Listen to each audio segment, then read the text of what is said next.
प्यारे दोस्तों, आइए मैथमेटिक्स की बहुत ही इंपॉर्टेंट टॉपिक को सीखने, समझने और जानने की कोशिश करते हैं। दोस्तों, संरेख बिंदु, अगर ए बी सी दिया आज कहेगा कि इसे सिद्ध कीजिए संरेख है, लेकिन इस संरेख में हम लोग दूरी सूत्र से तो देख ही चुके हैं।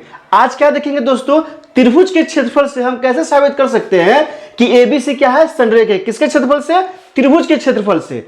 ठीक है दोस्तों, तो आइए, बहुत ही इंपॉर्टेंट सवाल है, सिद्ध कीजिए कि निम्न बिंदु में संरेख है। कौन कौन सा बिंदु दिया है? पहला में 0, 11, 2, 3 और 3, -1। दूसरा में वो 1, 5, 2, 3 और -2, -11। तो दोस्तों आइए पहला सवाल को देखते हैं। क्या किए? ए का नियम 0, 11 दिया, यहाँ बी का 2, 3 और सी का 3, -1। x1, x2, x3, y1, y2, y3 निकाल दिए। दोस्तों x1 क्या हो जाएगा?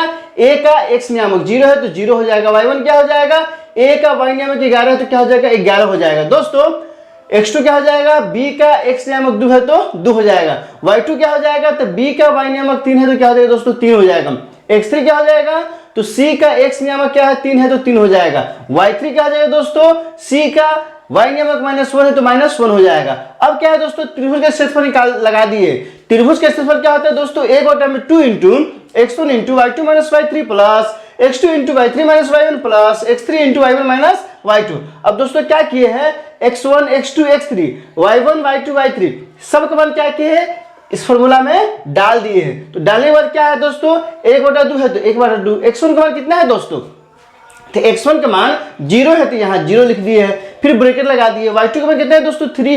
y2 का मान कितना है दोस्तों? तो 3 है तो यहाँ 3 लिख दिए। माइनस क्या आ गया? फॉर्मूला से आ गया। y3 का मान कितना है दोस्तों? -1 है तो यहाँ क्या लगा दिए? -1 लगा दिए। फिर दोस्तों प्लस x2, तो प्लस क्या हो गया? x2 का मान कितना है? 2 है तो यहाँ 2 लिख दिए हैं। फिर y3 का मान कितना है दोस्तों? -1 है तो यहाँ -1 हो गया है। माइनस क्या आ गया है? फॉर्मूला से आ गया। फिर y1 का मान कितना है दोस्तों? 11 तो यहाँ क्या लिख दिए हैं? 11 लिख दिए। फिर क्या है दोस्तों? प्लस x3 है तो x3 का मान कितना है दोस्तों?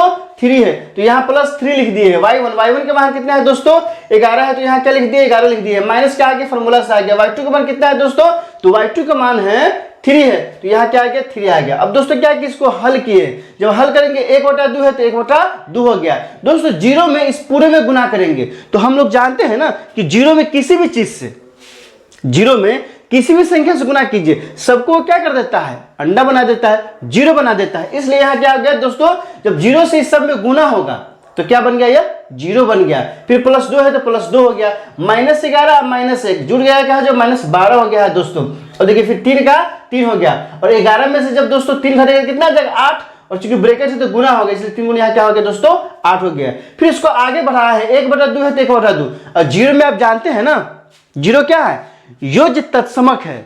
अगर आप नहीं जानते तो सीख लीजिए। 0 क्या है? योज्य तत्समक है। और 0 में किसी चीज को जोड़िए या 0 में से किसी चीज में से 0 को घटाइए, कोई फर्क नहीं पड़ता है। इसलिए यहाँ दोस्तों 0 को जोड़ना है तो इसको हटा दिए, इससे कोई मतलब नहीं रह गया है। अब यहाँ देखिए प्लस और माइनस, तो प्लस माइनस क्या हो गया? माइनस। 12 कितना हो गया दोस्तों? 24। और यहाँ क्या? 8 3 के 24। तो यह माइनस में था, यह प्लस में आपस में क्या कट गया है तो 1/2 गुणे क्या हो जाएगा? 0 हो जाएगा। 0 में जब 1/2 शून्य करें क्या हो जाएगा? 0 हो जाएगा। तो दोस्तों हमने क्या देखा कि त्रिभुज के एबीसी का जो क्षेत्रफल निकाला है तो 0 आया है। सोचिए किसी त्रिभुज का 0 हो सकता है क्या? हाँ हो सकता है। वैसा त्रिभुज क्या है जो त्रिभुज बने ही नहीं। तो दोस्तों हम यहाँ देख रहे हैं क्या कि त्रिभुज एबीसी का क्षेत्रफल क्या आ गया? 0 आ गया। इसका मतलब यह है कि यहाँ कोई सा त्रिभुज बनता नहीं है, कोई त्रिभुज नहीं बन रहा है। और कोई त्रिभुज नहीं बनने का मतलब यह है कि वह तीनों बिंदु क्या है? संरेख है। क्या है दोस्तों? संरेख है, एक ही रेखा में। इसलिए यहाँ एबीसी क्या हो गया दोस्तों? संरेख हो गया। इस तरह से साबित भी हो गया। दोस्तों वीडियो अच्छी लगी हो तो लाइक कीजिए, मेरे चैनल को सब्सक्राइब कीजिए और ज्यादा से ज्यादा दोस्तों के बीच शेयर कीजिए। बहुत बहुत शुक्रिया।